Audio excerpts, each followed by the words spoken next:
如果你的伴侣在生活中一直让你觉得，你也不用去想着要让他高潮，他连开始都不想跟你开始。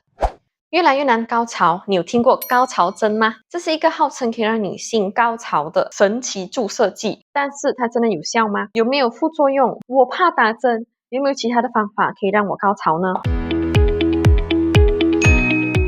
阿巴嘎巴，我是绿小明药剂师。身为一名常讲女性健康课题的药剂师呢，我一定要讲一下最近很红的高潮针。最后呢，也会附上我自己的看法。高潮针它也不是新的东西了，好几年前我已经听过了。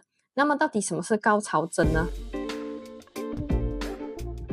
我在网络上搜资料的时候，有找到说，最开始的高潮针呢叫做 orgasm shot， 就是 or shot， 是美国那边发明的。它是将你的血液抽出来，然后再提取 PRP， 再注射回去女性的敏感区域。如果有在关注美容了，可能有听过这个 PRP 啦。PRP 里面呢，据说有很多这种再生因子。以前呢就有听说过，它可以用于治疗，比如说痘痘留下来的那些坑坑洞洞。因为它可以刺激我们的皮肤再生，高潮针也是一样的原理哦。原则上是说，当你注射 PRP 进去女性的私密区域，它就会刺激局部的血液循环，还有神经敏感度，改善高潮困难。有的人说打这个高潮针呢，也可以改善尿失禁。那这是 all shot 的部分。最近在中国爆红的高潮针呢，我则不确定他们到底是不是用 all shot。资料上显示，有的人也是使用 PRP。有的则是用玻尿酸，还有的是两者 combine 结合在一起。注射玻尿酸进阴道的原理呢，就是加强阴道的摩擦的面积嘛。玻尿酸我们常常是用于，比如说你要把你的鼻子垫高啊，就会注射一点，它就会凸起来；下巴要垫长一点啊，或者是这边有泪沟呢，就打一点点玻尿酸给它碰起来。说打在阴道也是一样的道理。比如说阴道本来是这样子的 size， 你打了之后它就凸起一块在这边。本来是这样子的感受度呢，它会比较缩小，会比较有感觉，比较包覆感比较多。所以我就看到有人写打什么针？男生的针不够大，你才需要打这个针，换一个针就好了吗？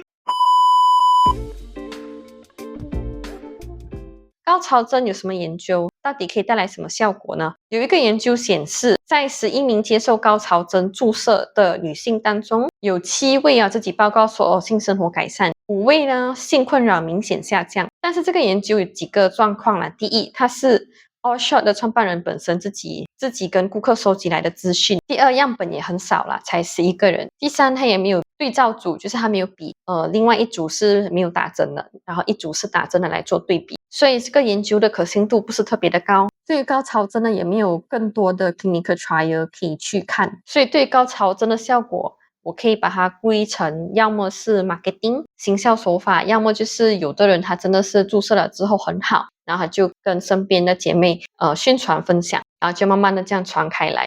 理论上来说 PRP 它是的确可以刺激我们的细胞再生，它通常都是用在受伤的运动员上面。好像之前我看那个王阳明，他不懂之前是韧带受伤，他也是有在 IG 分享去打这个 PRP。不同的诊所对于这个针可以维持的效果都写的不一样，有的诊所是建议每8个星期就补打一次来维持最大的效果，有的人说打一次呢可以维持6个月，有的人只说可以维持1年。价格方面我看马币是4位数起跳哦，然后甚至到5位数都有的。说了这么多，这个高潮针到底有没有风险？以 all shot 来说，因为是使用自己的血液提取出来的 PRP 再注射回去，所以基本上你也不用担心说有什么排斥的风险啊，或者传染病啊。但是注射基本上都是有风险的，最普通的状况就是注射的部位疼痛、红肿，然后有感染的风险。假如说你不想用这种侵入性的疗法来改善高潮困难，这样我们有没有其他的方法可以改善高潮呢？换个男人呢？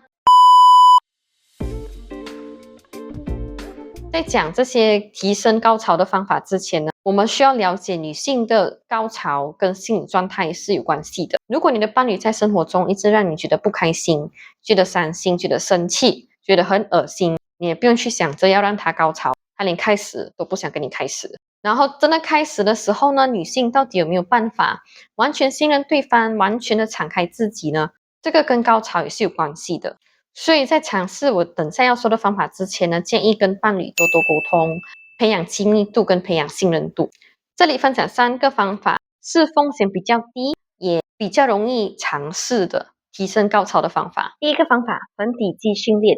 你现在看得出来我正在收缩我的盆底肌吗？这个运动呢，其实随时随地都可以做，只要你想起来都可以做。它可以增强阴道的收缩力，原理是阴道本身也是肌肉的一种。那你可以练手上的肌肉，你是不是也可以练阴道的肌肉？所以呢，做这个盆底肌运动呢，它是可以增强阴道的肌肉的收缩力，据说对于尿失禁也是有帮助的。第二，增加前戏的时间。男生本身是比较容易受到视觉刺激的，就比如说女生穿的比较性感，男生可能就比较容易起反应。但是女生是不一样的，女生也是会受视觉刺激，但是可能要一个很大的刺激。一般上女生呢都需要有充分的前戏才可以进入状态，前戏做得好，高潮一直来。第三，使用玩具。就算是自己一个人也可以使用玩具去摸索，去调整角度，去找到自己喜欢的地方。比如说使用震动器去震动阴蒂的位置，很多人呢都可以透过阴蒂得到高潮。那最终的问题来了，到底应不应该去打高潮针？如果你已经尝试过自然的方法，然后也调整了生活习惯都没有改善，并且你同时有经济能力，也愿意承担风险，那你可以找正规的医疗机构去尝试看看。记得是在 clinic 哦，不要在那种美容院做。我会去打高潮针吗？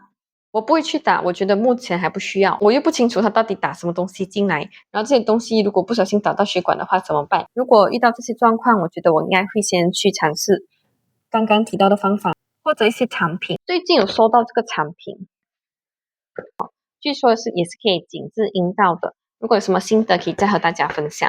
我认为与其追求高潮，享受过程是比较重要的，认真的投入，把高潮当成一种 bonus，这样子自己也比较享受，然后也不会搞到自己压力这么大。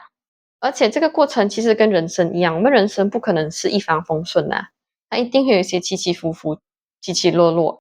那性爱的过程也是一样的，你可能做10次，可能有几次特别好，有几次特别差，有几次差不多，都是很正常的。不管你是选择用打针的方法，还是其他的方法来改善高潮，我希望你为高潮做的这些努力都是因为你自己，而不是为了取悦别人，你自己才是最重要的。高潮是每个女性的权利哦，不是奢侈。高潮针可能是其中一个方法，但并不是唯一的方法。